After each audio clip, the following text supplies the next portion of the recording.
Good afternoon. Here's the agenda for today. Not overly complicated, I don't think.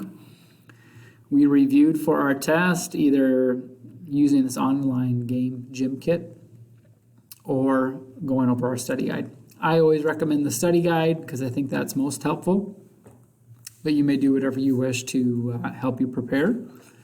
The Chapter 2 test is in your classroom. You may open that up. It'll open up in locked mode, and so it'll lock you out of your other tabs until you're finished with the test. If you do have a question about the test, please make sure that you I don't know, it's going to be hard since it's in locked mode. Ask for a clarification on a question. Maybe mom or dad can help you with that. If you're not entirely sure on what it's asking, do your best, and then maybe you can send me a message afterwards saying you just maybe didn't quite understand. I don't want you to miss any question on the test because you didn't know what I was asking you. So if you do need some help that way, feel free to ask somebody.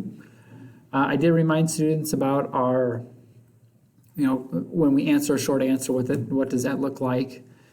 Make sure you're answering the entire question. Usually there's multiple parts to the short answer question. So make sure you address all of those parts of the question. Make sure that you are using complete sentences, and make sure that if you need to, you can include specific examples and or vocabulary terms from earlier.